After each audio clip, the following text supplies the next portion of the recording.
Et c'est principalement en fait ces notions-là qu'il faut retenir, c'est que dans nos intérieurs, dans nos maisons, on capte les champs électriques et qui vont amplifier en fait tous les phénomènes inflammatoires. Alors phénomène inflammatoire, c'est pas très compliqué. Toutes les maladies en HIT, c'est de l'inflammation. Le cancer, c'est de l'inflammation. Le diabète, c'est de l'inflammation. Toutes les maladies dites de civilisation en fait sont principalement causées par de l'inflammation. Vous trouverez le lien de notre site internet dans la description de la vidéo. Je suis Muriel et je suis ravie d'être avec vous ce soir. Et comme invité, nous avons Philippe Cissé. Bonsoir Philippe. Bonsoir à tous. Bonsoir Muriel. Moi, je suis content d'être là avec vous ce soir. Eh bien, on est ravis de t'accueillir de nouveau, puisqu'on t'a déjà reçu en début d'année. Et tu es de retour avec un nouveau thème autour de la géobiologie. Donc, tu vas nous parler ce soir de comment comprendre et corriger les impacts de l'environnement. Alors, c'est vrai que là, on va aller plus en détail dans ce que moi j'appelle l'environnement technologique, c'est-à-dire, en fait, grosso modo, la dernière fois, on avait parlé en fait d'environnement naturel, de cours d'eau, de failles, de cavités, de cheminées cosmotelluriques. Donc, pour moi, ça, c'est de l'environnement naturel. Mais c'est vrai qu'effectivement, c'est intéressant d'aller un petit peu plus en profondeur sur ce qu'on a ajouté, nous, en tant qu'êtres humains, c'est-à-dire en fait la technologie, aussi les travers que ça peut avoir dans notre environnement. Donc, c'est un peu le thème de ce soir. Super. Donc, soyez les bienvenus. Si vous voulez prendre des notes, donc c'est le moment de prendre papier et crayon. Dites-nous, avant qu'on ne commence, si vous nous entendez bien, si vous nous voyez bien. Donc, faites-nous un petit retour dans le chat, s'il vous plaît. Et Philippe, est-ce que tu pourrais te présenter pour les personnes qui te voient pour la première fois ce soir, s'il te plaît? Oui, donc je suis Philippe Cissé. J'explore la géobiologie depuis maintenant 15 ans. Et j'explore la géobiologie depuis que j'ai trouvé en fait une sensibilité de sourcier. Et j'ai découvert que j'avais une sensibilité de sourcier quand j'ai fait faire un forage à la maison. Et l'intervenant, en fait, le sourcier que j'avais sollicité pour savoir si on pouvait faire un forage, à la fin de sa détection, m'a passé sa baguette et ce jour-là, je me suis rendu compte que j'avais effectivement une sensibilité de sourcier et je l'ai exploré en allant me former en France, en Suisse, et puis également j'ai affiné cette sensibilité au travers en fait d'interventions. Moi, j'interviens effectivement en médecine de l'habitat, j'interviens surtout sur les maisons, les appartements, pour diagnostiquer et corriger. C'est-à-dire en fait regarder ce qui peut se passer d'un point de vue environnement naturel, regarder ce qui peut se passer d'un point de vue environnement technologique et amener des solutions pour faire en sorte que ces nuisances soient moins fortes, voire effacer certaines nuisances. En tout cas, c'est l'objectif de tout ça, c'est d'être le mieux possible chez soi. Donc voilà, ça fait 15 ans que j'explore ça, ça fait 10 ans que je suis formateur et que je transmets ça également. J'ai formé plus de 250 personnes. Ce qui me fait dire que le sourcier n'est pas un nom, c'est une sensibilité, puisque tout le monde peut y arriver avec la bonne formation et l'entraînement qui va bien. Donc voilà, je pense qu'on a à peu près fait le tour de la question. Très bien, merci beaucoup Philippe. Alors, je vois dans le chat que le son et l'image, ça va. Alors, si tu pouvais quand même parler un tout petit peu plus fort. Ok, je vais parler plus fort. Ouais, super. Okay. Donc voilà, voilà. Écoute, je te laisse la parole et bonne conférence à vous tous et à vous toutes. Ok, c'est à toi Philippe. Ça marche. On va commencer. Moi, j'avais préparé, on va peut-être lancer la présentation. Oui.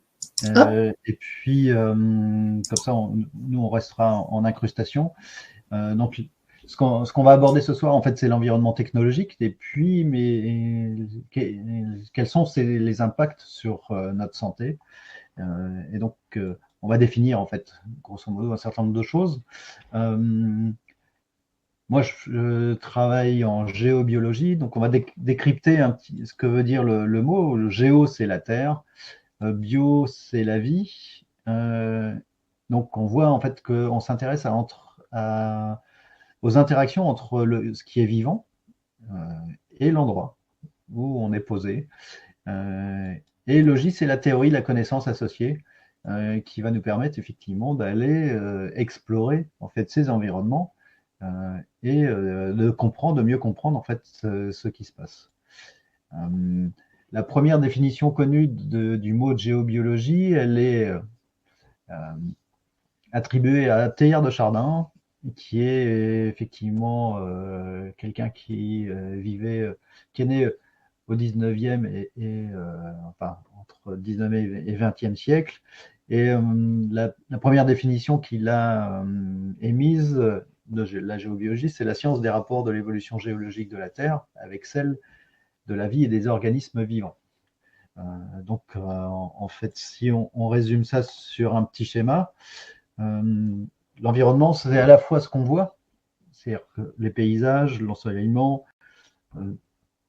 tout ce qui va être visible va nous impacter d'une certaine manière, mais également tout ce qu'on ne voit pas, c'est-à-dire tout ce qui est en dessous la surface du sol. Et en dessous de la surface du sol, il y a des typologies de terrain, il y a des cours d'eau souterrains, il y a des failles, il y a des cavités, et ça va nous impacter, et ça va impacter le vivant. Et le vivant, globalement, c'est aussi bien le végétal que le règne animal, que nous.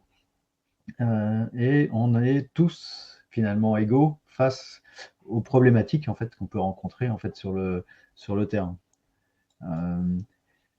On va prendre une définition plus récente qui est attribuée qui est une définition de Thierry Gauthier, qui est un sourcier géobiologue breton. Et en fait, il ajoute que, bon, autrefois, quand la géobiologie s'intéressait seulement au rayonnement naturel d'origine tellurique, aux souterraines failles, maintenant, la géobiologie tient compte également en fait de rayonnement des champs électromagnétiques modernes et artificiels, la présence de toxicité liée aux matériaux de construction, les fibres, les émanations chimiques, les moisissures, tout ça, ça fait partie effectivement aussi de nos critères d'analyse lorsqu'on intervient sur un lieu pour en faire le diagnostic. Et donc, si on met à jour le schéma qu'on avait précédemment, on voit qu'on a effectivement un certain nombre de choses qui s'ajoutent, et notamment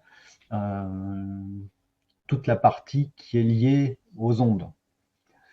Donc on va détailler tout ça. Comment est-ce que nous on réagit vis-à-vis en fait de ces environnements? C'est que notre corps physique, c'est le corps énergétique le plus dense. Autour de notre corps physique, on a un corps énergétique qui a une particularité, c'est qu'il va en fait s'ajuster immédiatement à l'environnement. Si l'environnement donne de l'énergie, le corps énergétique va se gonfler, va se dilater. Si on est dans un lieu, au contraire, qui prend de l'énergie, là, le corps énergétique va aussi s'ajuster en se rétrécissant, en se contractant. Et donc, on a, effectivement, sur ce petit schéma, on a effectivement une représentation en fait de la dilatation ou de la contraction en fait du corps énergétique en fonction en fait du lieu. C'est valable aussi bien en fait sur un phénomène d'origine naturelle que sur un phénomène d'origine technologique. Le corps énergétique va réagir. Si le corps énergétique est trop souvent contracté, au bout d'un moment, il va se passer quelque chose. On peut manifester en fait des symptômes. On va voir lesquels.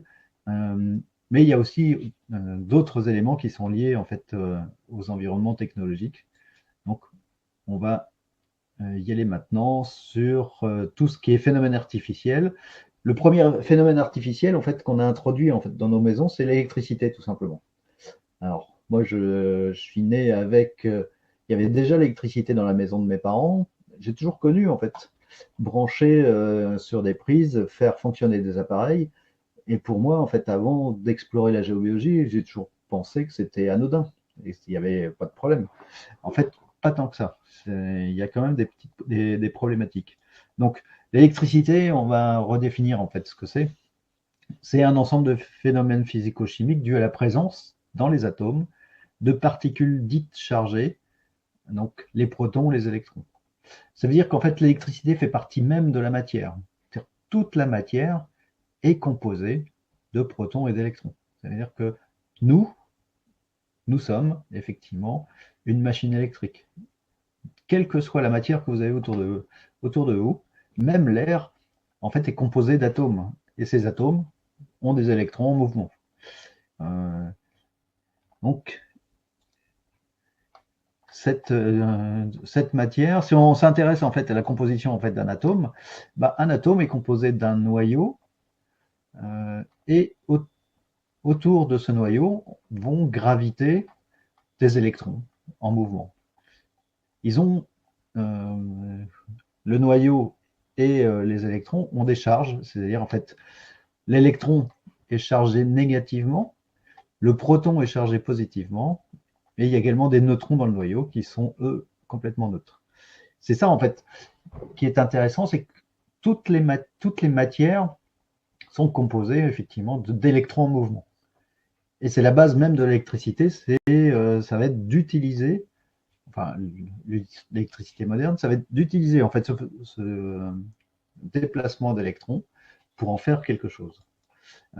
Par exemple, si vous frottez en fait le poil de votre chat avec un ballon de baudruche, il va se passer, et vous allez observer effectivement que les poils sont attirés par la baudruche. En fait, c'est un phénomène électrique. Qu'est-ce qui se passe? Quand vous frottez avec la baudruche les poils de votre chat, comme les électrons des poils sont faiblement accrochés, les électrons s'en vont. Ce qui fait que en fait, les poils deviennent chargés positivement et vont être attirés par le ballon qui lui est resté neutre. Donc, c'est cet effet d'attraction, c'est déjà un phénomène électrique. Et c'est simplement parce que effectivement le poil du chat a perdu des électrons. Donc, c'est cette particularité-là qu'on a mis en pratique pour je dirais, fabriquer les boussoles. C'est-à-dire qu'en fait, le métal de l'aiguille a été frotté pour enlever des électrons. Du coup, en fait, ce métal va se comporter comme un petit aimant et va être attiré par le nord magnétique. Pour éviter effectivement que le métal se recharge naturellement, eh ben, on va mettre un isolant dessus, le verre. Le verre est un excellent isolant. Et donc, c'est pour ça que toutes les boussoles sont fabriquées sur le même principe, c'est-à-dire effectivement un métal aimanté sur lequel effectivement on va mettre une plaque de verre pour éviter qu'il se recharge en électrons. C'est une des premières applications en fait de l'électricité. L'électricité est connue depuis extrêmement longtemps. Les phénomènes électriques sont connus depuis très longtemps, même si pour certains phénomènes, on pensait que enfin, on n'avait pas conscience que c'était un phénomène électrique. Si on prend par exemple l'exemple de l'électricité statique, vous avez je pense tous constaté en fait l'électricité statique. Si la paire de ciseaux est frottée et qu'elle est en manque d'électrons et que votre main est restée neutre, il va y avoir effectivement un transfert d'électrons. Ce qu'on appelle communément une châtaigne, c'est simplement un transfert d'électrons entre votre main et la paire de ciseaux qui était en manque d'électrons. C'est toujours une circulation d'électrons. Donc, l'homme s'est débrouillé pour faire circuler ces électrons et en faire quelque chose. Alors, il y a des matériaux qui perdent facilement des électrons. C'est les matériaux qu'on appelle matériaux conducteurs. Le métal, principalement. Le cuivre est un excellent conducteur. Et on a des matériaux qui sont isolants, c'est-à-dire en fait, qu'est-ce qui fait qu'un matériel est conducteur? C'est qu'il a une capacité à perdre facilement ses électrons. Un matériau isolant, il a une capacité à ne pas perdre ses électrons. Ils sont extrêmement bien accrochés. Ce qui fait qu'effectivement, le verre est un excellent isolant, le bois est un excellent isolant. Pourquoi? Parce qu'en fait, les électrons ne peuvent pas bouger, ils restent statiques. Et c'est des propriétés qu'on va utiliser en fait. Donc derrière, une des premières manifestations en fait que l'homme connaissait et qui était attribuée aux dieux, par exemple du temps des Grecs, on pensait que les éclairs étaient effectivement la foudre envoyée par Zeus. En fait, c'est un phénomène électrique. Qu'est-ce qui se passe? Dans les nuages, vous avez des milliards en fait de molécules d'eau qui vont se frotter et dans le frottement se charger négativement. Donc ça veut dire que le nuage, il a une énorme charge électrique. Et lorsque la charge électrique est suffisamment forte, l'air devient conducteur. Et ce qui va permettre la décharge en fait de l'électricité vers la Terre. C'est toujours dirigé vers la Terre. Et donc ce qu'on appelle l'orage, les coups de foudre, c'est un phénomène simplement électrique.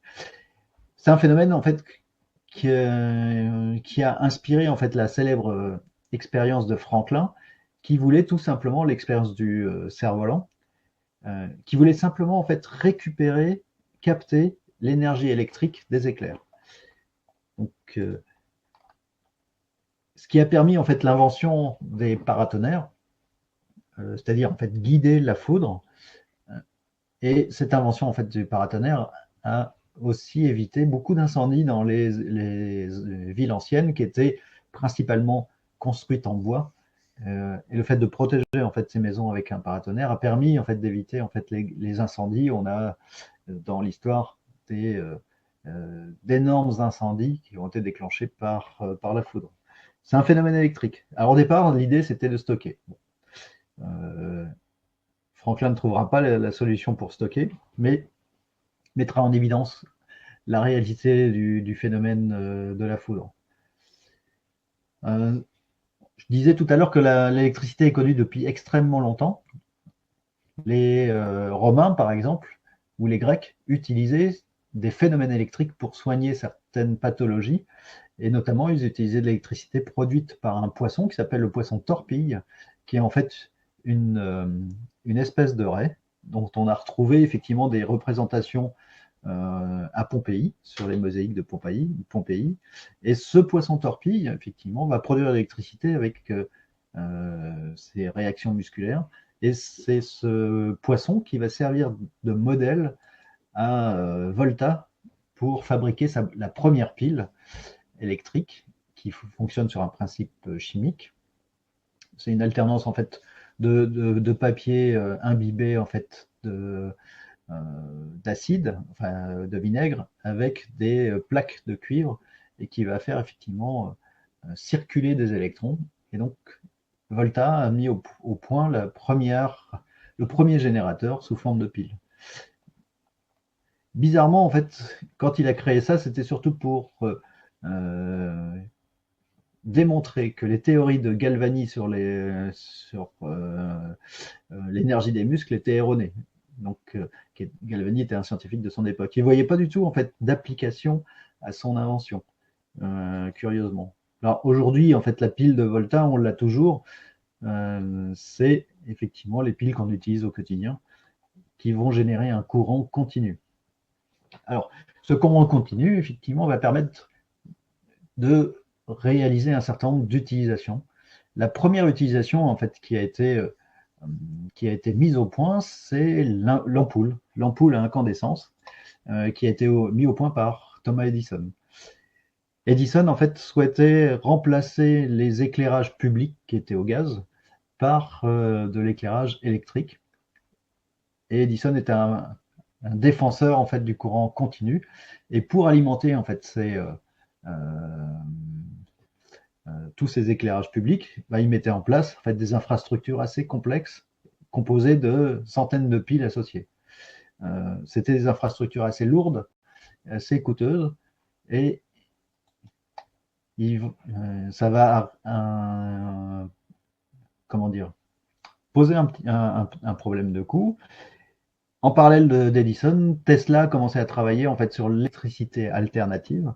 Et donc l'électricité alternative, c'est pouvoir générer avec le mouvement en fait une électricité qui va dans un sens ou dans l'autre, donc de façon alternative. Donc c'est-à-dire on fait tourner un rotor et ça va permettre effectivement de générer un courant qui va passer dans un sens ou dans l'autre.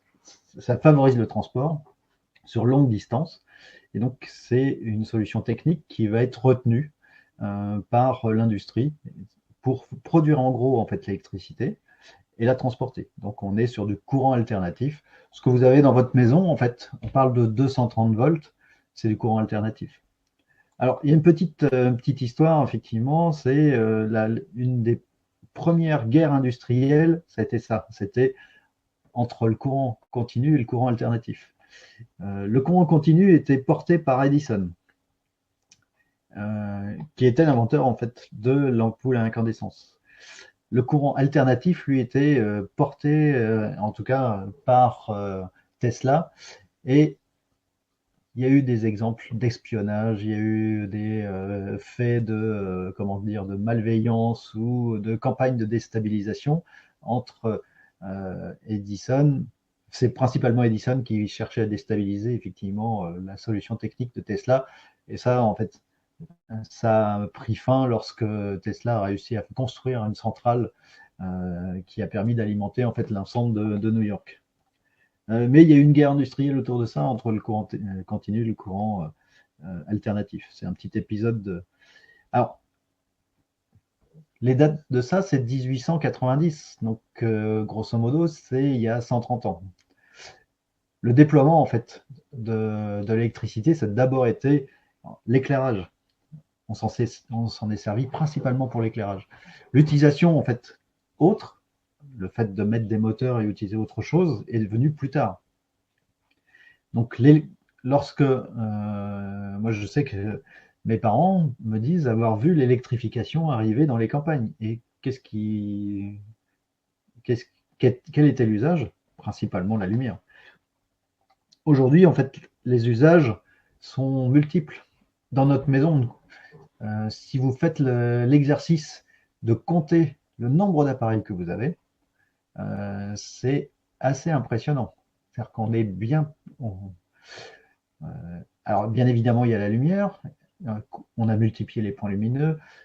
Il y a tout ce qui est lié à la cuisine, les frigos, les fours, les plaques, le petit électroménager, c'est-à-dire en fait le grille-pain, la cafetière, enfin, j'en passe des meilleurs, mais il y en a partout. Ça peut être du chauffage électrique, ça peut être aussi des moteurs, ça peut être des solutions en fait pour le son, l'hi-fi et autres.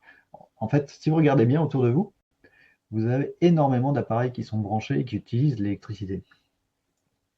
Or, l'électricité, il y a une conséquence à l'électricité, c'est qu'en fait, dès qu'il y a une circulation électrique dans un fil, ben, ça va générer du champ électrique qui a une particularité, c'est qu'il va s'exprimer beaucoup plus vers le bas, puisque le champ électrique va chercher la Terre pour se remettre au potentiel zéro. Et le champ magnétique qui, lui, en fait, n'est pas du tout orienté de la même manière. Il va être concentrique. Et c'est pas tant l'électricité en tant que telle qui est problématique, mais c'est le fait que nous, en tant qu'êtres vivants, nous soyons exposés au champ électrique et au champ magnétique. Et le champ électrique, on le trouve effectivement un peu partout. Alors là, c'est un exemple de ligne électrique. Effectivement, sous les lignes électriques, vous avez du champ électrique principalement, un peu de champ magnétique. Mais vous avez, si on prend un schéma, sous une ligne, le champ va s'exprimer un petit peu au-dessus de la ligne, champ électrique, et principalement va descendre et rejoindre la Terre. Donc, s'il n'y a aucun obstacle, ça ira directement. Mais si, dans cet exemple, vous avez une ligne qui est proche d'un bâtiment métallique, ben on pourrait penser qu'on a beaucoup de champs électriques dans le bâtiment métallique, et en fait, pas du tout. Le champ électrique va prendre le plus court chemin, et le plus court chemin, c'est passer par les poteaux métalliques pour aller à la Terre. Donc, c'est toujours en fait le principe d'aller chercher le plus court chemin. Et si je suis sous la ligne électrique et que malheureusement j'ai des chaussures isolantes, eh ben, le champ électrique ne va pas pouvoir s'évacuer. Et là, ça va commencer à occasionner en fait des désordres internes. On considère qu'effectivement l'exposition à des valeurs de champ électrique génère, augmente tous les processus inflammatoires. On va revenir un petit peu là-dessus. Par contre, si je suis pieds nus sur une ligne électrique, il ne se passera rien parce qu'en fait, je suis conducteur. En tant qu'être vivant, en tant qu'être humain, on est à peu près composé de 70% d'eau salée, c'est encore plus conducteur. Et le champ électrique va me traverser tout simplement et va partir à la Terre. Donc, si moi je suis connecté à la Terre, il n'y a pas de problème. Si je suis sur une dalle isolante ou avec des chaussures isolantes, c'est là où en fait on aura un petit problème. Et c'est principalement en fait ces notions-là qu'il faut retenir, c'est que dans nos intérieurs, dans nos maisons, on est très rarement connecté à la Terre et du coup, on capte les champs électriques et souvent, en fait, on est sur des valeurs qui sont trop élevées et qui vont amplifier en fait tous les phénomènes inflammatoires. Alors, phénomène inflammatoire, c'est pas très compliqué. Toutes les maladies en HIT, c'est de l'inflammation. Le cancer, c'est de l'inflammation. Le diabète, c'est de l'inflammation. Toutes les maladies dites de civilisation, en fait, sont principalement causées par de l'inflammation. L'électricité n'est pas nécessairement ce qui a déclenché la maladie, mais en tout cas, c'est toujours un facteur d'aggravation. Donc, on va regarder comment on peut traiter ça. On va prendre l'exemple d'une maison en pierre dans laquelle vous avez un système électrique. L'intérêt de la maison pierre, c'est que le champ électrique va pouvoir s'écouler vers le sol. A contrario, la maison bois, le bois est un isolant. Le champ électrique ne peut pas en fait s'évacuer à la terre et on voit effectivement dans le schéma que le champ électrique rebondit et on a des concentrations de champ électrique dans une maison en bois qui sont beaucoup plus importantes que dans une maison effectivement en pierre. On a à peu près la même chose aussi sur une maison en pierre avec un plancher en bois, c'est-à-dire qu'en fait vous serez complètement isolé de la terre et vous allez être exposé à des valeurs de champ électrique qui sont trop fortes et qui vont générer ce qu'on appelle. Alors, on peut le mesurer avec un appareil qui s'appelle en fait le testeur de tension corporelle induite, c'est-à-dire qu'on va être capable de mesurer des volts dans le corps. Et très régulièrement, moi j'observe et je mesure en fait des tensions corporelles induites qui sont bien trop élevées. Par exemple, sur un lit électrique. Même le lit électrique éteint ou débranché, il suffit que vous ayez une prise multiple qui passe pas très loin de l'ossature métallique et le champ électrique va se diffuser. Et là, en fait, sur les lits électriques que j'ai pu mesurer, je mesure jusqu'à 9 volts de tension corporelle induite dans le corps, alors qu'il ne faut pas dépasser 0,1. Donc on est, dans cet exemple-là, à 90 fois le seuil maximum. Alors, je passe une nuit sur un lit électrique à 9 volts, il ne se passera pas grand-chose. Dans un environnement, c'est-à-dire toutes les nuits, je vais être exposé plusieurs heures à du champ électrique et ça va occasionner en fait cette tension corporelle induite. J'augmente mon risque de développer une maladie inflammatoire. En fait, c'est toujours ça, ça augmente le risque. Donc, moi, mon travail, ça va surtout être identifier le risque et diminuer le risque en mettant en place des solutions qui vont permettre effectivement de drainer ce champ électrique, puisqu'il y a des solutions qui permettent de le faire. Donc là, effectivement, l'illustration, c'était pour illustrer qu'on peut avoir des mesures assez fortes, assez élevées dans une maison bois, alors qu'on pense que la maison bois, effectivement, est intéressante. Elle est très intéressante par l'isolation, les portées, les volumes qu'on peut avoir. Il y a juste un petit problème, c'est l'électricité, et que dans une maison bois, il devrait avoir une installation d'électricité blindée, mais ce n'est jamais réellement le cas. L'électricité, c'est anodin, et là, c'est l'exemple d'une prise avec quelque chose de branché dessus. On a tous ça à la maison. On a des fois des installations avec de multiples prises multiples en cascade. Ça dégage énormément de champs électriques et de champs magnétiques. Alors, juste une petite parenthèse, vos appareils ne sont pas tous identiques. Certains appareils, comme le premier, la classe 1, sont reliés à la Terre. Alors, dans les appareils qui sont reliés à la Terre, par exemple le frigo ou le four ou la plaque de cuisson sont reliés à la Terre. Et on a également des appareils de classe 2. Les classes 2, en fait, c'est le double carré, c'est une double isolation, ils ne sont pas reliés à la Terre. ces appareils-là dégagent beaucoup de champs électriques. Dans ces appareils-là, on trouve beaucoup de radiateurs électriques qui sont en classe 2. Le sèche-cheveux est en classe 2. Tout l'électroportatif, enfin de bricolage, c'est du classe 2. Le rasoir électrique, c'est du classe 2. Le grille-pain, également, c'est du classe 2. Tous ces appareils dégagent par fabrication beaucoup de champs électriques parce qu'ils ne sont pas reliés à la Terre. Les classes 3, en fait, ce sont des appareils basse tension, ça veut dire qu'ils sont équipés d'un transformateur. Dès que vous avez quelque chose qui est dit basse tension, un éclairage basse tension par exemple, ça veut dire qu'il y a un transformateur, et là, le transformateur, par fabrication, va dégager du champ magnétique. Donc, voilà, ça c'est une petite info pour que vous puissiez regarder ce qui est écrit sur vos appareils. Et normalement, les symboles sont toujours écrits au moins sur la petite plaque d'information. Donc, ça vous permettra effectivement d'avoir une meilleure connaissance des appareils que vous avez autour de vous. Donc voilà, par exemple, si on prend l'exemple d'un radio réveil branché sur le secteur, ce n'est pas le cas de celui-là, on aura un petit transfo, un dégagement de champ magnétique, un dégagement de champ électrique, et en plus, comme c'est un récepteur d'ondes, il y a également des ondes. Dans le cas où vous utilisez en fait un appareil sur pile, les piles sont c'est du courant continu. Il n'y a pratiquement pas de champ électrique, il n'y a pas de champ magnétique parce qu'il n'y a pas besoin de transformateur. Bon. Et dans l'exemple, si c'est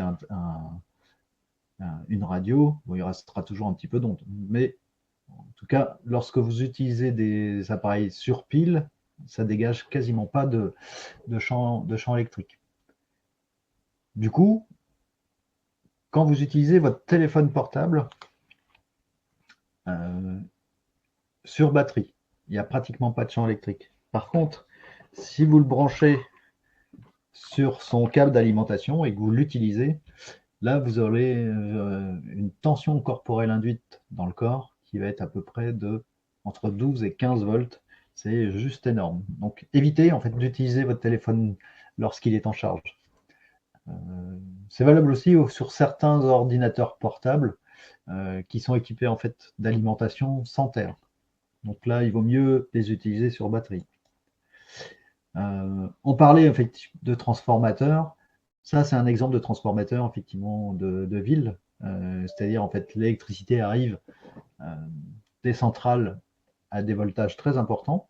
C'est des lignes de transport de 400 000 volts, 225 000 volts, 90, 65 000 volts. Et aux abords des villes, c'est transformé en 25 000. Et dans les quartiers, par exemple, vous avez des petits transformateurs de quartier qui vont transformer le 25 000 en 230 volts. Et à chaque fois, ces équipements dégagent du champ magnétique. Alors, le champ magnétique, il n'y a pas grand-chose à faire. La seule chose qu'on puisse faire sur le champ magnétique, c'est s'éloigner. Par exemple, sur un transformateur de quartier, à 2 mètres de distance, vous n'avez quasiment plus de champ magnétique. J'ai eu un cas de figure qui était pas terrible. C'était un immeuble, un des garages en dessous était occupé par le transformateur. Ça veut dire que l'appartement qui était juste au-dessus, on avait des valeurs de champ magnétique qui étaient trop fortes. Alors que celui qui était, donc on n'était plus au premier, mais celui qui était au deuxième, on était suffisamment éloigné pour plus en fait avoir d'impact par rapport au champ magnétique. Alors ça nous amène en fait sur la fourniture EDF, c'est-à-dire en fait grosso modo la fourniture électrique. Alors ça peut être EDF ou d'autres fournisseurs, mais c'est toujours la même chose. Grosso modo, vous avez une fourniture de courant alternatif 50 Hz. Et ça, c'est je dirais, la courbe idéale du courant 50 Hz. Alors on l'a vu, vous avez branché tout un tas d'appareils sur vos installations en fait de maison. Chaque fois que vous avez un appareil qui est en fonctionnement, il va émettre en fait des micro-surtensions. C'est-à-dire que ça va déformer en fait le signal 50 Hz et ça va en fait générer ce qu'on appelle l'électricité sale. Donc si on prend le schéma, par exemple, on a du courant standard 50 Hz, on va ajouter dans l'exemple un signal CPL. Par exemple, le compteur Linky va envoyer du signal CPL de façon très régulière. Il envoie des impulsions. Ce qui fait que derrière, en fait, ça modifie le courant qui devient ce qu'on appelle de l'électricité sale.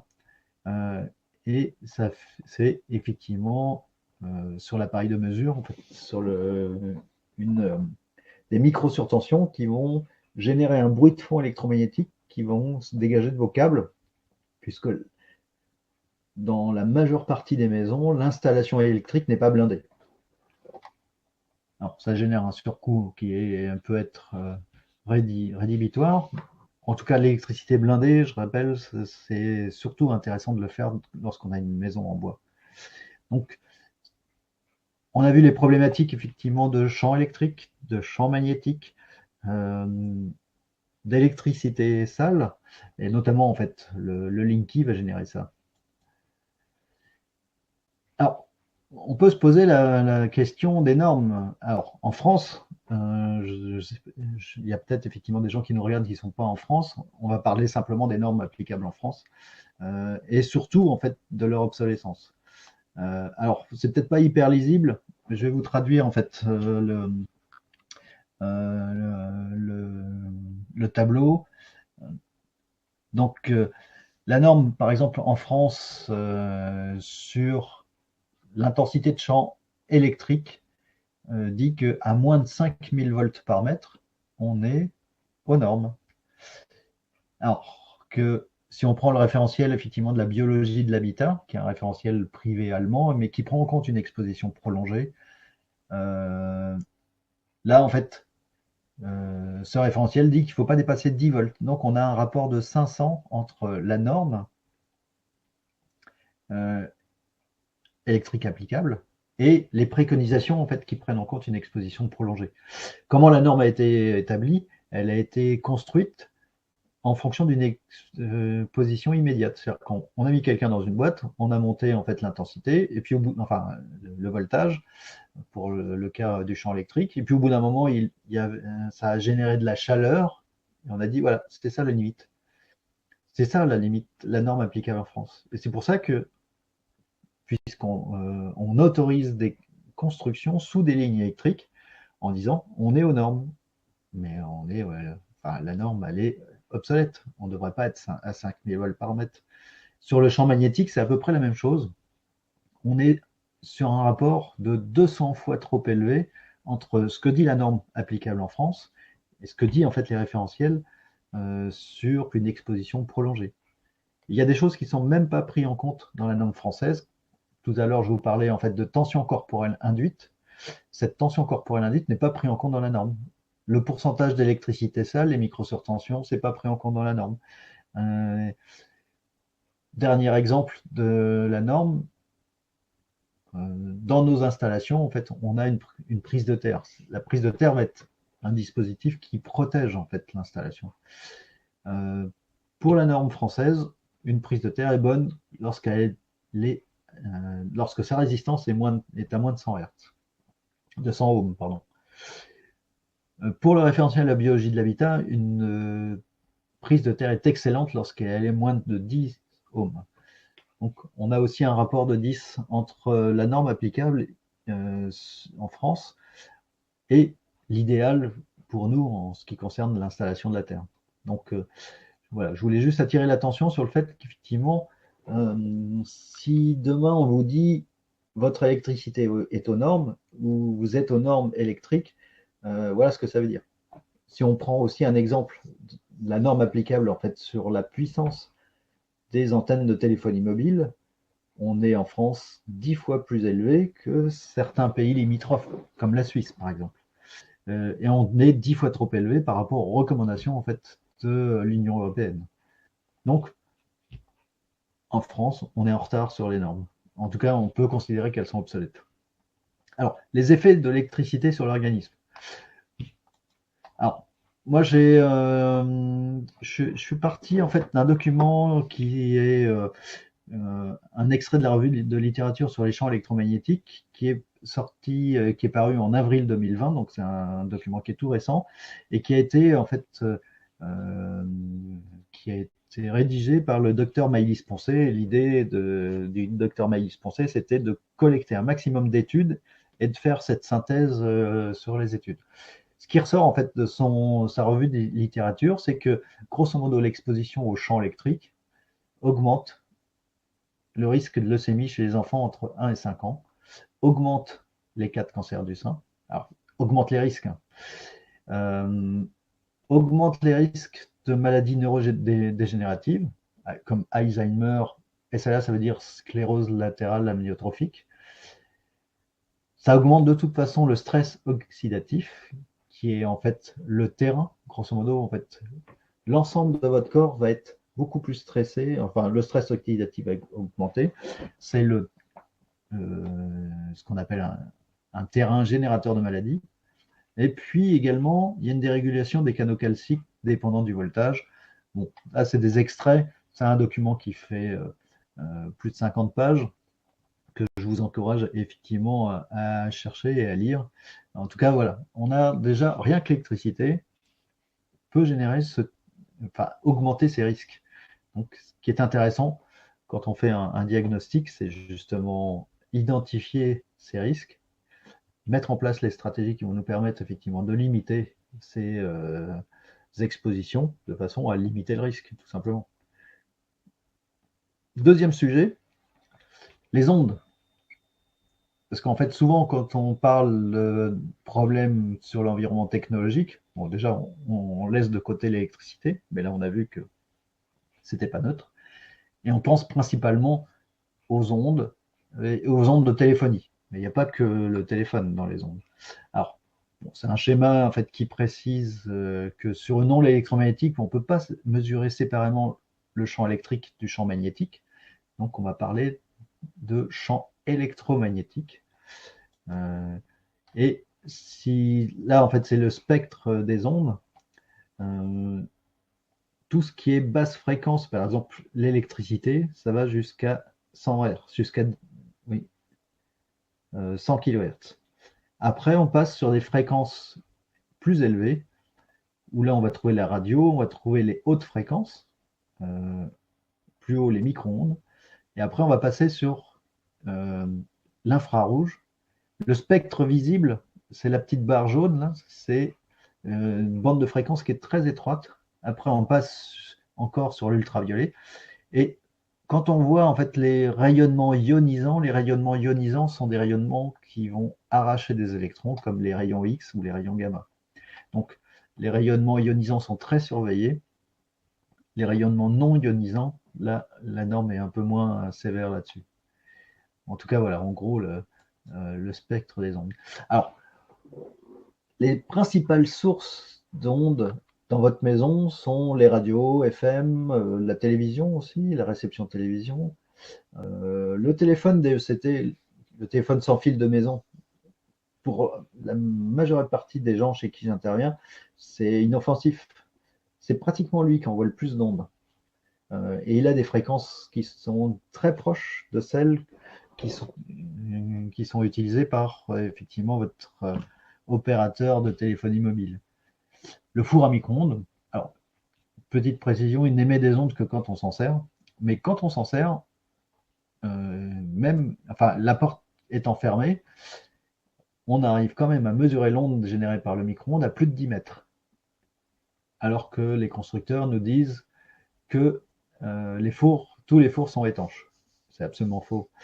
Les smartphones, bien sûr, les tablettes qui sont reliées effectivement, qui peuvent être reliées en Wi-Fi, en Bluetooth, et puis toute la téléphonie mobile avec les différentes normes qui se sont succédées, mais qui sont toujours, en fait, qui cohabitent toujours. Il y a toujours de la 2G, il y a toujours de la 3G, il y a toujours de la 4G.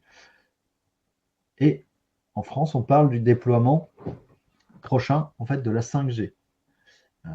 Ça va encore augmenter, en fait, la puissance des ondes, puisqu'il y a des bandes de fréquences supplémentaires qui s'ouvrent. Et donc, on va avoir, en fait, on a déjà beaucoup d'ondes, et là, on va en avoir plus. Alors, les ondes sur lesquelles, effectivement, on a la main, c'est les ondes qu'on produit à l'intérieur de la maison. Donc, ces ondes, on va pouvoir les identifier, on va pouvoir mettre en place ce qu'on appelle des gestes de bonne pratique, et on va essayer de les limiter. Pour les ondes qui arrivent de l'extérieur, je ne peux pas aller directement sur l'antenne de téléphonie pour la régler. Là, on va travailler en biocompatibilité, faire en sorte mieux les supporter. Donc, je ne sais pas si vous savez à quoi ressemble une antenne de téléphonie. Là, vous en avez 4 exemples. Alors, quand elles sont comme ça sur des mâts, c'est facile de les repérer, mais en ville, souvent, elles sont en haut des immeubles, et vous allez repérer en fait ce type d'appareillage. Pour tous ceux qui habitent en France, il y a un site qui vous donne la localisation précise de vos antennes, des antennes de téléphonie. Le site s'appelle Carto Radio.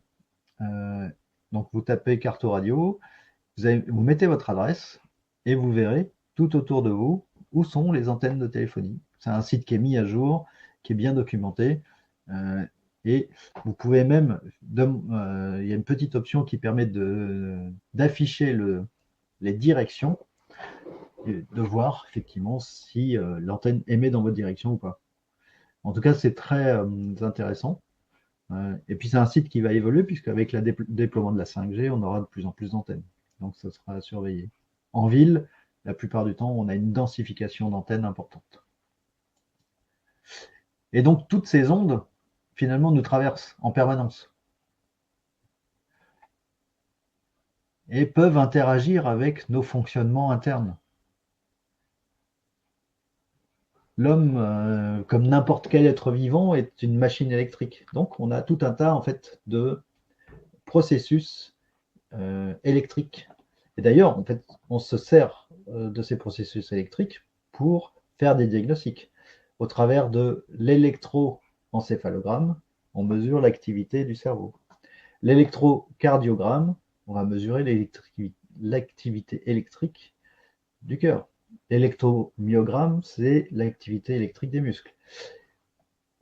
Toutes ces ondes autour de nous vont interagir avec ces fonctionnements et peuvent, à haute dose, générer des problématiques. Donc, ça, c'est l'exemple sur une feuille qui a été effectivement bombardée avec des ondes. On voit que son énergie vitale a baissé. Alors, les effets sur les ondes, je me suis appuyé sur le même document que tout à l'heure, c'est-à-dire en fait le document d'avril 2020 du docteur Maïs-Poncet. Alors, les ondes, tout à l'heure on parlait de l'électricité, les ondes augmentent le risque des tumeurs cérébrales, augmentent les cas de cancer du sein, peuvent générer effectivement de l'infertilité, des symptômes neuropsychiques, mal à la tête, les céphalées, les troubles de l'attention peuvent être liés à l'utilisation intensive en fait, de téléphones portables, encore plus quand ce sont des jeunes enfants, et surtout l'impact sur la barrière hémato-encéphalique, c'est-à-dire en fait cette barrière qui est une barrière de protection ne sera plus capable d'empêcher par exemple les métaux lourds de passer. Et donc il y a beaucoup de pathologies qui sont liées aux métaux lourds et au fait qu'on a cette barrière hémato-encéphalique qui est de moins bonne qualité, en tout cas qui est altérée. Et beaucoup d'études qui sont répertoriées dans la revue de littérature de Maïs-Poncet sont assez formelles sur le fait que l'exposition aux ondes augmente fortement ces risques-là. Donc voilà, on a tout un tas de choses. Et donc, il vaut mieux éviter d'être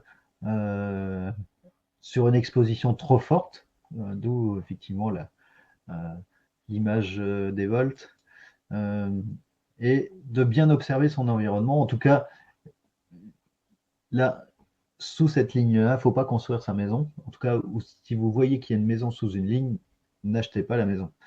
Vous serez forcément dans des valeurs d'exposition de champ électrique qui seront trop fortes. Même si on vous dit que c'est aux normes. Et c'est souvent le discours qu'on a, en fait, notamment en France. Et moi, j'ai eu l'occasion de discuter avec des gens qui font des mesures. Par exemple, dans une des métropoles où j'ai pu intervenir, mais ils sont conscients du problème, mais ils me disent, mais on ne peut pas faire autrement que de s'appuyer sur les normes. Si le jour où les normes seront remises en question, on s'adaptera, mais en tant que communauté, on ne peut que s'appuyer sur les normes. Donc, voilà. On va donc arriver sur, là je vous ai dressé un portrait qui peut peut-être être un peu impressionnant. Bon, il y a plein il y a plein de règles de bonne pratique. On va parler d'hygiène électromagnétique. Et cette hygiène électromagnétique, par exemple, elle commence par tout simplement couper la Wi-Fi la nuit. Ça paraît idiot, hein, mais vous n'avez pas spécialement besoin de la Wi-Fi la nuit. Sur la plupart des box distribuées en France, vous avez une fonction qui s'appelle le planificateur Wi-Fi qui vous permet en fait tout simplement de régler votre box et de lui dire de couper son Wi-Fi à 11h du soir et de le rallumer à 6h ou 7h du matin. Ça se fera de façon automatique. Pour pouvoir le faire, il suffit simplement de taper sur Google planificateur Wi-Fi box Orange, box Free, box Bouygues, et vous aurez le mode opératoire en fonction du modèle de la box. Donc ça, c'est la première des précautions, c'est limiter l'exposition la nuit, puisque la nuit, vous allez rester statique un certain nombre d'heures. Et donc là, il va falloir effectivement abaisser au maximum ces niveaux d'exposition. Mettre en place des systèmes de mise à la terre personnelle dans la chambre, dans le bureau. Tout à l'heure, en fait, je vous expliquais que dans la maison, on est rarement nous-mêmes à la terre. D'une part, on porte tout le temps des semelles isolantes. Donc, on n'est quasiment jamais à la terre. Et si en plus je suis à l'étage sur un plancher bois, je suis complètement isolé. On va s'appuyer sur la terre du système électrique pour mettre en place, par exemple, des nattes de lit. C'est en fait un dispositif qui se met sur le matelas, relié à la terre, et qui va recréer en fait la même situation que si vous étiez en train de dormir allongé sur la pelouse. C'est-à-dire vous êtes connecté à la terre. Lorsque vous travaillez au bureau, on va pouvoir mettre ce qu'on appelle en fait des tapis de mise à la terre. Et donc, en fait, moi, j'en ai un. Là. Et ce tapis, en fait, je ne sais pas si vous voyez, il est relié par un fil et il est directement relié à la terre. Et dès que je touche en fait le tapis, ben, en fait, le champ électrique que je vais capter de par la proximité en fait des appareillages va pouvoir s'évacuer et je ne vais pas du tout être impacté. On parlait tout à l'heure de mesure de tension corporelle induite. En fait, j'aurai une mesure quasiment à zéro parce que ce champ électrique peut s'évacuer. Petite chose aussi, on parlait tout à l'heure de téléphone sans fil DECT, le téléphone de maison. Certains modèles ont un mode qui s'appelle le mode Eco Plus, mais il n'est jamais paramétré en standard d'usine, donc il faut aller le paramétrer. Qu'est-ce que ça va faire le mode Eco Plus? C'est lorsque le combiné est sur la base va le reconnaître au bout d'une minute, et en ayant reconnu la présence du combiné, va arrêter d'envoyer des ondes. Si vous n'avez pas le mode Eco Plus, la base envoie des ondes tout le temps. Donc, c'est une bonne précaution que de mettre en place en fait ce mode Eco Plus. Et si vous apercevez que votre téléphone n'a pas le mode Eco Plus, c'est pas des appareils qui sont très très chers. Achetez-en un qui dispose du mode Eco Plus et vous le mettez en route. Alors, si vous utilisez votre portable, moi j'ai souvent le cas de figure de personnes qui utilisent leur portable comme un réveil.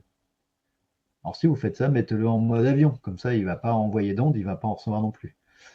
Et puis ne le mettez pas à charger près du lit, parce que là il va dégager beaucoup de champs électriques. Donc une petite précaution. Bon, l'idéal c'est quand même avoir un petit réveil à pile. Ça vous en trouverez à des prix qui sont tout à fait abordables. Et puis de charger, en fait, vous pouvez charger votre téléphone dans votre chambre, mais vous le chargez effectivement sur la commode loin du lit. Ah oui, le radio-réveil. Si vous avez un radio-réveil qui est branché sur le secteur, forcément, il va dégager du champ électrique et aussi du champ magnétique. Pour le champ magnétique, la seule solution, c'est l'éloignement. Donc, mettez-le au moins à 1 mètre de votre tête s'il est branché sur le secteur. Ah oui, brancher les lampes de chevet dans le bon sens. Pour beaucoup de gens, en fait, il n'y a pas de sens quand on branche la lampe de chevet. Mais en fait, la lampe de chevet, elle a une prise où il n'y a que 2 fiches, donc je peux la mettre dans un sens ou dans l'autre. Et comme l'interrupteur ne coupe qu'un fil, eh ben, il y a un sens où la lampe tout en étant éteinte, va dégager beaucoup de champs électriques. Donc ça, on le retourne. Pour ça, il faut un petit détecteur. Donc il existe des petits détecteurs de champs électriques qui valent une quinzaine d'euros, qui permettent effectivement de faire ça. Donc ça, c'est des choses qu'on pourra voir beaucoup plus en profondeur lors des ateliers, les appareils, comment on s'en sert, où est-ce qu'on les trouve. Voilà. Si vous avez un lit électrique, coupez l'alimentation la nuit. Ah oui, évitez également les couvertures chauffantes. Parce que là, en fait, prenons l'exemple. Vous avez un lit électrique. Donc, vous avez du champ électrique qui arrive en dessous. Vous êtes là, et par-dessus, vous avez mis la couverture chauffante. Vous avez recréé un énorme grille-pain, puisque c'est l'exposition au champ électrique va de toute façon amplifier l'inflammation. Donc, imaginez ce que ça fait d'être sur un lit électrique avec une couverture chauffante. Vous êtes en train d'amplifier énormément en fait tous les phénomènes inflammatoires. Et si dans votre chambre vous avez un radiateur électrique en fonctionnement, vérifiez bien que votre lit est au moins à 1 mètre du radiateur électrique. Parce que sinon, effectivement, vous serez dans le champ dégagé par le radiateur. Alors, les précautions, en fait, les mesures de bonne pratique, c'est principalement dans la chambre qu'on va les prendre. Pourquoi? Parce que vous allez y passer du temps, allongé. Et la nuit, en fait, il y a un relâchement musculaire, mais il y a un relâchement énergétique. Vous serez plus sensible à cet ensemble de phénomènes. Donc, c'est surtout dans les pièces de repos, les pièces nuit, on va être très attentif au branchement des lampes, à l'éloignement, à la mesure de tension réduite, au fait de drainer le champ électrique avec des systèmes de mise à la terre personnels. L'idée, c'est effectivement que l'on mette en place les meilleures conditions de repos que vous puissiez avoir. Donc voilà. Alors au préalable, pour ceux qui ont vu la première conférence, bon, on vérifie quand même aussi s'il y a des cours d'eau, des failles, des cavités, des cheminées cosmotelluriques. Tout ce travail, on le fait avant. Et à partir du moment où on a diagnostiqué l'environnement naturel, on va passer à l'environnement technologique. C'est ce dont on parle. Alors, justement, je commençais à faire l'introduction sur les ateliers. Si vous souhaitez aller plus loin, moi, je vais animer 2 ateliers. Le premier sera le mercredi 28 octobre. Donc, on ira un petit peu plus en profondeur sur la connaissance de l'environnement technologique, un peu plus en profondeur sur l'électricité, les champs électriques, champs magnétiques, tension corporelle, électricité sale. On détaillera ça encore un petit peu plus. Et surtout, on va voir quels sont les appareils qu'on peut utiliser, les méthodologies de mesure, en fait, tout ce qui est lié à ça. On verra également, je ne l'ai pas mis sur la diapositive, les premières solutions techniques qu'on va pouvoir mettre en avant. Alors, je vous ai montré en fait le tapis de mise à la terre que j'utilise sur mon bureau. On pourra voir aussi d'autres solutions techniques. Le deuxième atelier, c'est toujours mercredi, c'est le 4 novembre. On parlera plus d'électromagnétisme. Donc, les ondes qui viennent de l'intérieur de la maison, de l'extérieur de la maison, les effets sur le corps, les appareils, la méthodologie de mesure, les règles de bonne pratique, on ira plus loin, et les solutions matérielles pour abaisser l'exposition. Donc, pareil, l'idée, c'est qu'à l'issue des ateliers, vous ayez une meilleure connaissance en fait de ce qu'on appelle l'environnement technologique, mais aussi que vous ayez effectivement une visibilité sur les solutions techniques que vous allez pouvoir mettre en place pour drainer le champ électrique, pour mieux supporter les ondes, en tout cas pour mieux vivre en fait votre environnement sur la partie technologique. L'idée c'est pas de dire il faut enlever la technologie de nos habitats. L'idée c'est plutôt de dire comment est-ce qu'on peut s'organiser pour mieux vivre avec cette technologie. Le coût des ateliers, c'est 97 € pour les deux. Et donc, on revient sur effectivement la philosophie de tout ça, c'est si vous soignez votre habitat, en retour, il prendra soin de vous. Et donc, soigner votre habitat, c'est à la fois sur l'environnement naturel, mais aussi l'environnement technologique. Donc voilà. Moi, j'ai quasiment terminé. Donc, je pense qu'il y a certainement des questions. En tout cas, Muriel, si tu en as, euh, on peut effectivement commencer à échanger autour du sujet. Donc, voilà. On est pile poil 21 heures. Donc, on avait dit 1 heure de présentation, une demi-heure de questions-réponses. On est exactement dans le timing. Parfait. Merci beaucoup, Philippe, pour toutes ces informations que tu nous as données ce soir. Alors, avant de te relayer les questions, moi j'étais. Est-ce que tu permets que j'arrête le slide? Oui, oui, arrête-le, arrête-le. On a Ok, fini. très bien. Alors, voilà. Donc, moi j'ai été très surprise par les maisons en bois. Tu vois, je m'attendais. Mais oui, je pensais que les maisons en bois étaient très, très saines. Et finalement, Elles le sont, en fait. Le seul problème, c'est l'électricité. Et ça, c'est méconnu. Et donc, elles sont saines, elles sont bien isolées. En fait, il y a plein, plein d'avantages sur la maison bois. En plus, ça permet de faire des systèmes constructifs qui sont intéressants avec architecturalement, c'est intéressant. Il faut faire super attention à l'électricité. Donc, si on n'a pas une électricité blindée dans sa maison en bois, il va falloir mettre en place des solutions de drainage, enfin de mise à la terre personnelle en tout cas. d'accord. Ok, je te remercie. C'est un sujet qu'on va pouvoir aborder pendant l'atelier 1. D'accord, très bien. Pourquoi tu habites une maison en bois? Eh bien, j'habitais une maison avec un parquet bois. Ok, à l'étage? Non, non, partout. Ah oui, donc en fait, C'était une maison de plein pied, en fait. maison de plein pied avec un parquet bois, donc du coup, même en étant pieds nus sur le parquet, on n'aura jamais la connexion avec la terre. Donc, si tu captes du champ électrique, et on en capte tout le temps, ben, en fait, on ne peut pas l'évacuer, et c'est là où ça va générer de l'inflammation. C'est-à-dire qu'à partir du moment où on peut l'évacuer, en fait, le champ électrique ne fait que nous traverser, et ça occasionne pas du tout d'inflammation.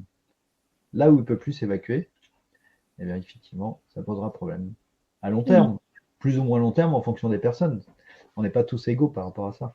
En tout cas, oui, tout simplement sur un parquet bois, eh ben, effectivement, il va falloir faire attention. En tout cas, ça se mesure. On montrerait comment ça se mesure. Ok, super. Alors, il y avait une question de Delphine Oui. que je ne vois plus dans le chat. Je suis désolée, hein, j'ai un petit problème technique. Donc, réécrivez, n'hésitez pas à réécrire vos questions. Il en reste quelques-unes là. Mais elle demandait si, alors tu sais, parfois, et ça m'est déjà arrivé, parfois on croise des personnes et on va les frôler et on va recevoir comme Des des, châtaignes. oui. Comment tu expliques ça? Alors, après, soit c'est un coup de foudre, c'est autre chose. Ah, si tu croises une personne et que tu as un coup de foudre, bon, c'est une autre. Non, je déconne en fait.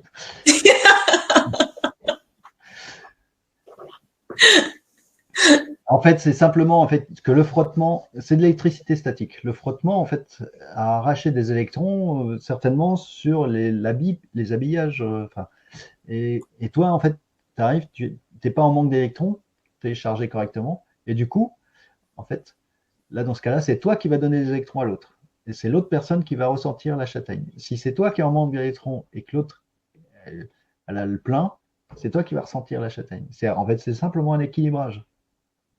C'est juste de l'électricité statique. C'est ce que j'expliquais en préambule avec le poil du chat, par exemple. Ok, d'accord.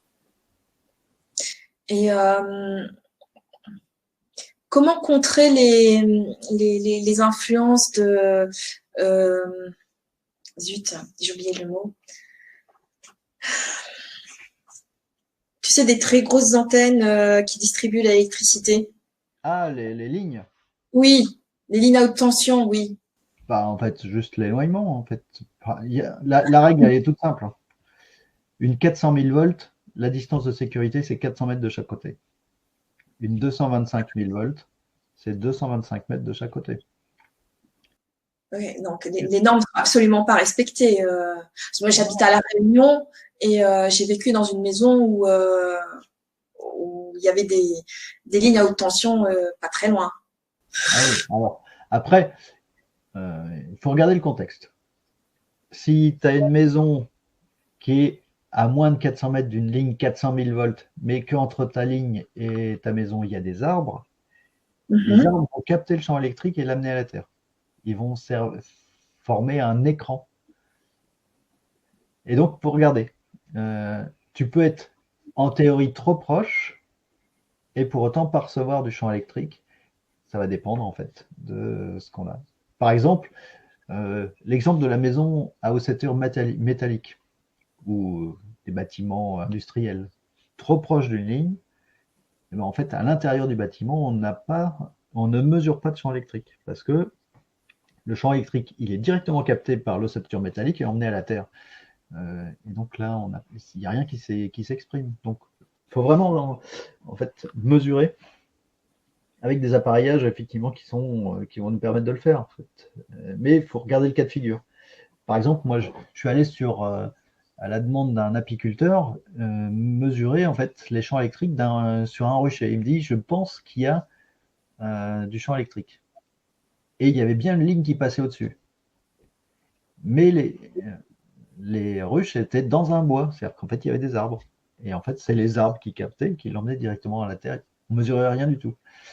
En sortant dans le champ, là, effectivement, l'appareil a bien remis en évidence un champ électrique, ce qui était logique. Donc, chaque contexte est différent et il faut le mesurer. Alors, je ne sais pas, par exemple, dans l'exemple que tu donnais, ta maison, est-ce qu'il y avait quelque chose entre ta maison et puis la ligne électrique? Oui, mais il y avait des arbres. Alors, plus des arbustes, mais voilà, il y en avait quand même. donc, faut regarder, c'est en fonction de la taille des arbustes, faut regarder, il faut mesurer. Donc, s'il y avait quelque chose entre, il y a une chance pour que ce quelque chose entre ait servi d'écran. D'accord, je te remercie. Alors, il y avait une question qui... Alors, c'était, est-ce qu'il fallait éteindre tous les appareils, finalement, le soir, avant de se coucher, au lieu de les laisser en veille? Est-ce qu'on peut les laisser en veille? Est-ce que tu préconises? Laisser les appareils en veille, ça consomme de toute façon un petit peu. Mais ce qui est important, c'est juste dans votre chambre. C'est-à-dire que si vous éteignez le frigo et qu'il est à 15 mètres de votre chambre, ça ne servira pas à grand-chose. C'est vraiment les appareils de proximité qui vont rayonner suffisamment pour que vous puissiez, que vous le captiez. Donc, non, le point d'attention, c'est ce que vous avez dans votre chambre. Au-delà, on ne va pas être intégriste, ça ne sert à rien de tout éteindre. Si vous les laissez en veille, je dirais grosso modo, ça va pas être gênant. L'appareil sera toujours sous tension, par contre. Et s'il est trop proche de votre lit, là, le fait de le mettre en veille, ça ne va pas supprimer le champ électrique qui est dégagé par l'appareil. Okay. Je ne sais pas si j'ai répondu à la question. Oui. Et que dire des poteaux électriques? Tu sais, parfois, enfin, en tout cas, à La Réunion, il y a des poteaux électriques qui peuvent se trouver dans la cour dans laquelle... Dans la cour de la maison. De la maison, ouais. Alors, il y en a Alors, ça dépend du voltage aussi. Si c'est un poteau électrique qui amène du 230 volts, parce que ça amène l'électricité à la maison, en fait, là, ça va être beaucoup moins gênant que si c'est une ligne 25 000 volts. Et en fait, en France, il y a une solution hyper simple pour savoir quel est le voltage. Alors, en fait, c'est écrit sur les poteaux. Il suffit d'aller regarder dessus. Donc, il y a une plaque. Vous avez une plaque d'identification en fait, qui va vous dire le numéro de la ligne et puis qui va vous dire c'est du 150 kV, ça veut dire 150 000 volts, ou ça va être du 400 kV, 400 000 volts, ou 65, ou 90, ou 25. Donc, vous aurez exactement quel est le voltage. Et là, ça vous donnera une indication. Ok, je te remercie. Dès qu'on voit qu'on est à proximité d'une ligne, il faut aller voir quelle puissance elle dégage. Merci beaucoup, Philippe. Alors, une question de Karine. Le tapis de mise à la terre joue un rôle sous les pieds du lit? sous les pieds du lit? Oui. Est-ce qu'il y a un rôle? Est-ce qu'il y a une incidence? Est-ce qu'il y a des répercussions? À mon avis, non. Parce qu'en fait, pour que le tapis fonctionne, il faut que vous soyez en contact avec le tapis. Si vous mettez le tapis sous le lit et que votre lit est par-dessus, bah souvent les lits ils sont en bois, donc déjà le bois est isolant.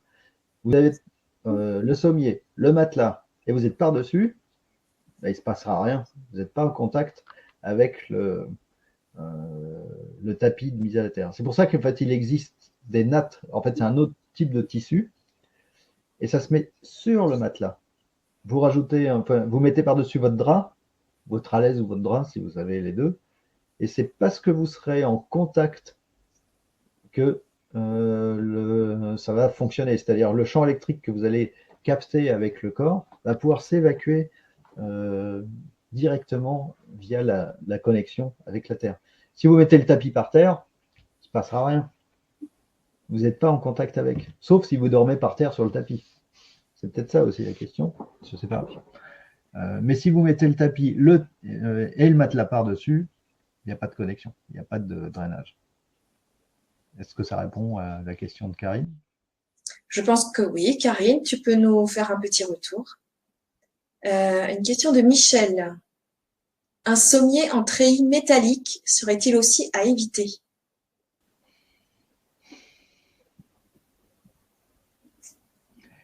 Bah, le treillis métallique, il va capter encore plus facilement le champ électrique. Donc si vous avez un sommier en treillis métallique, et qu'en plus, pour alimenter votre lampe de chevet, vous avez fait passer un câble, enfin une rallonge avec une prise multiple, et que ça touche le piétement du lit, bah là, votre champ électrique, il se balade dans toute l'ossature métallique du lit.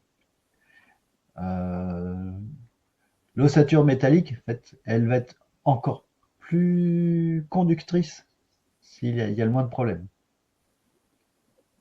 Donc, mais c'est pas parce que vous avez une ossature métallique qui conduit du champ électrique que ça posera problème si vous mettez une natte de mise à la terre. Le travail de la natte va se faire. Et donc, le drainage du champ électrique va se faire. Alors, ce qui peut être intéressant, justement, c'est de mettre ce treillis métallique directement à la terre, le brancher à la terre. Comme ça, même s'il capte du champ électrique, il va l'évacuer naturellement sur le système électrique de votre maison.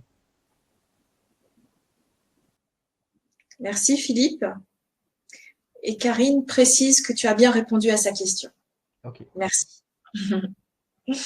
Eh bien, écoute, pour les questions, ça y est, on a fait le tour. Ça répond à la question de Michel aussi. Tout à fait, Michel, tu peux nous le préciser. Hein, si tu veux des détails, tu peux nous l'écrire dans le chat. Moi, j'ai une question sur les ateliers. Oui. Alors, Michel te remercie. Ok.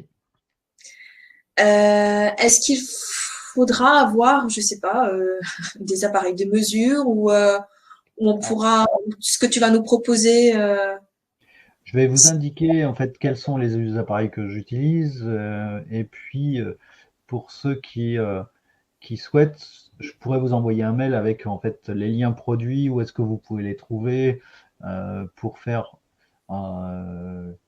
Déjà, il y a un petit kit tout simple qui permet en fait de faire les premières mesures. Vous avez un petit détecteur de champ électrique et puis un testeur de prise. C'est le minimum, ça vaut une trentaine d'euros le pack. Donc, en fait, c'est des choses qui sont toutes simples. Après, si vous voulez aller sur des appareils un peu plus complexes, c'est forcément un peu plus cher. Mais en tout cas, oui, je pourrais vous indiquer, pour ceux qui s'inscrivent au atelier, je pourrais vous indiquer où est-ce que vous pouvez trouver en fait ce matériel-là. Et à quel prix. En tout cas, je vous expliquerai en fait toutes les machines que je peux avoir, leurs utilisations et où est-ce que vous pouvez les trouver de toute façon. Ce qui est important en fait, ça va être de comprendre en fait comment mon environnement va m'impacter et comment je vais le mesurer. Et donc derrière, pour ceux qui veulent s'équiper, vous aurez les informations. Super, merci. Alors, je rappelle les dates. Donc, rendez-vous le 28 octobre pour le premier atelier et le deuxième, donc en novembre, début novembre, le 4, à 20 heures. Donc, voilà. Écoute, alors, encore une question de Karine. Oui. Des appareils sans prise de terre sur une rallonge à la terre. Est-ce que c'est OK? Non. C'est exactement la même chose qu'un appareil qui n'a pas de terre et qui est branché sur une prise électrique. En fait, comme l'appareil n'est pas relié à la terre, il va dégager du champ électrique beaucoup plus qu'un appareil qui sera relié à la terre. C'est une histoire de branchement, en fait.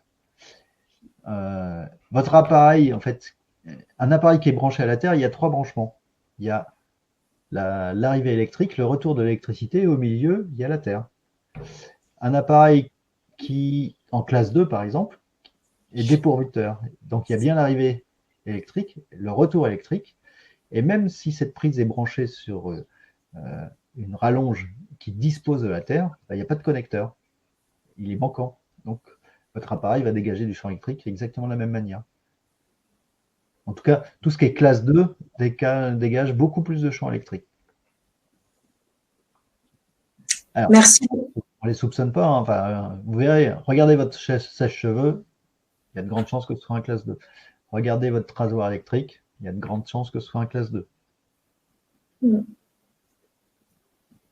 Merci Philippe. C'est des appareils que vous utilisez au plus près de vous.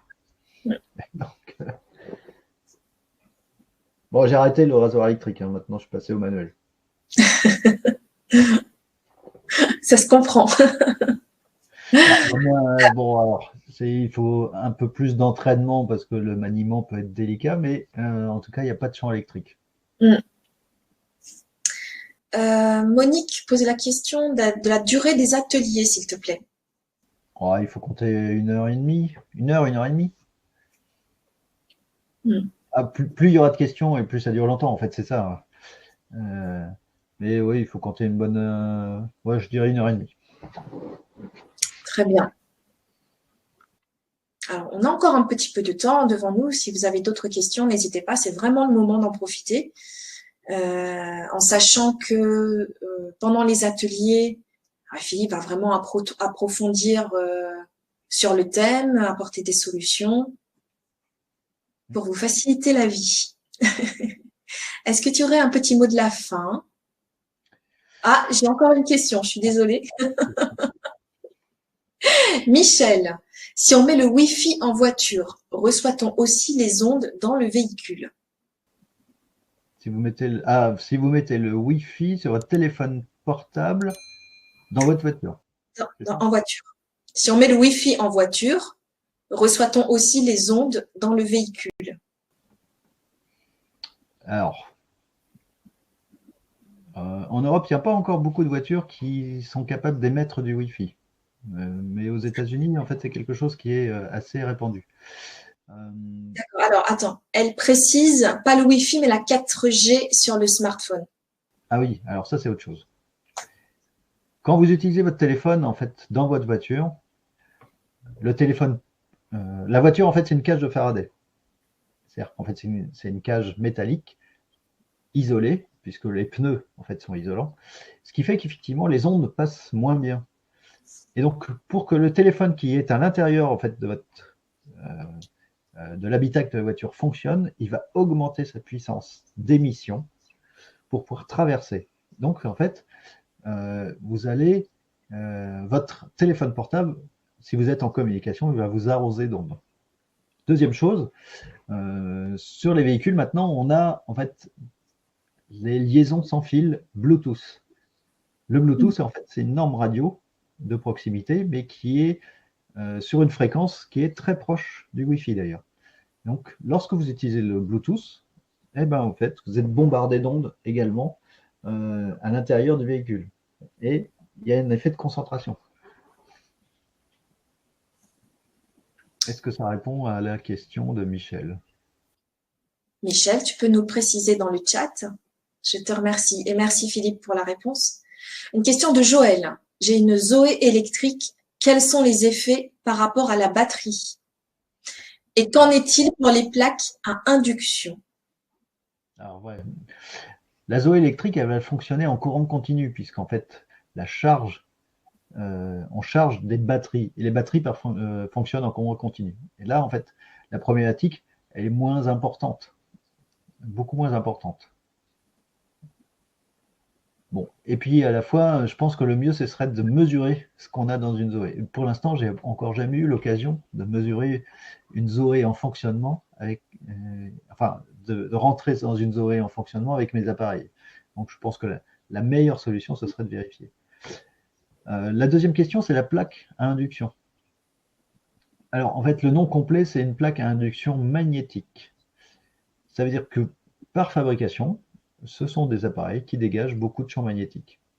C'est ça qui va en fait, faire chauffer en fait, les casseroles. Les casseroles, on va utiliser des casseroles qui ont un fond métallique assez épais. Pourquoi? Parce que le champ magnétique va exciter les électrons en fait, de la masse métallique de la casserole pour le faire chauffer. C'est très rapide, c'est très puissant.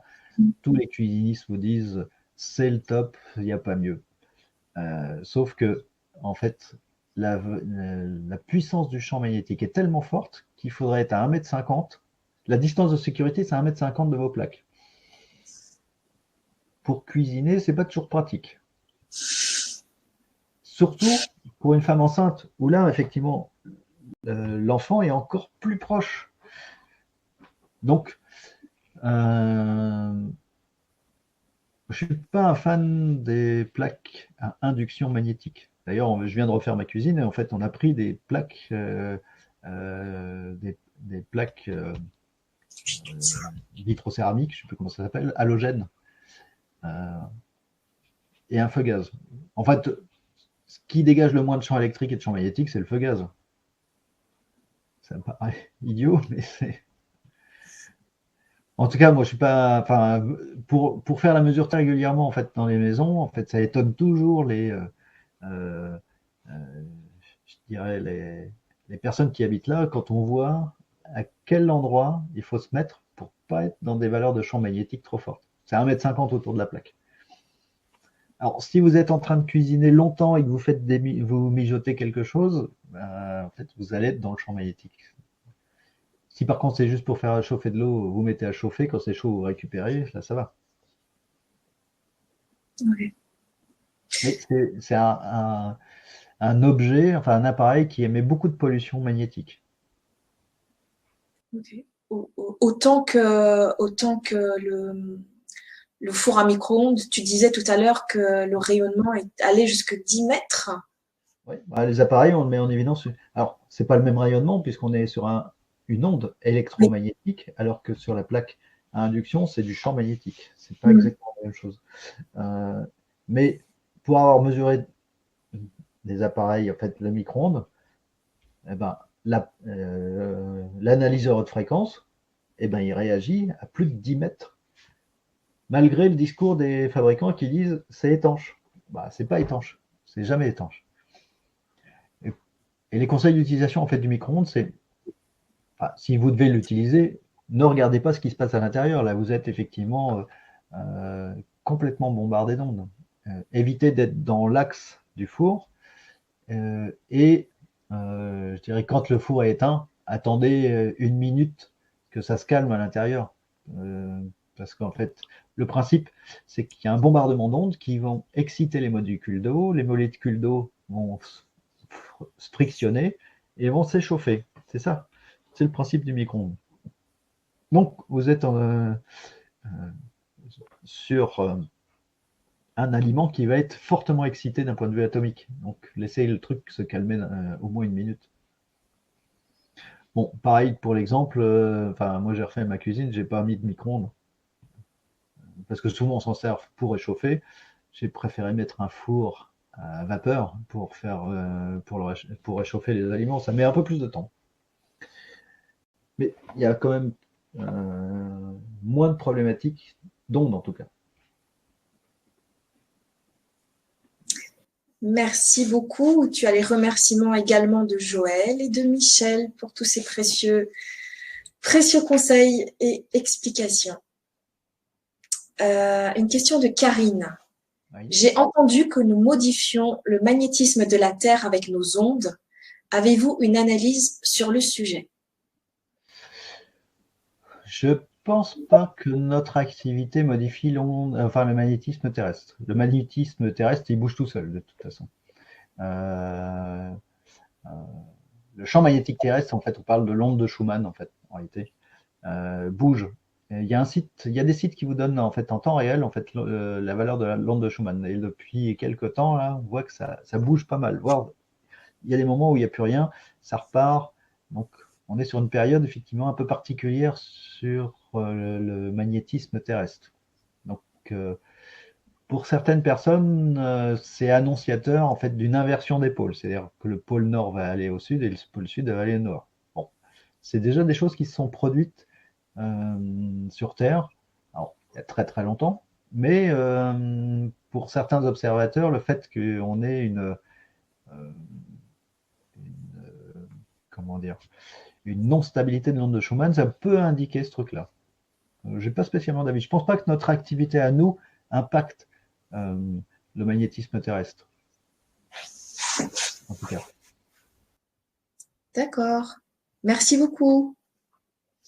Alors, je pense, j'ai fait le tour là de toutes les questions. Bon, bah, nickel.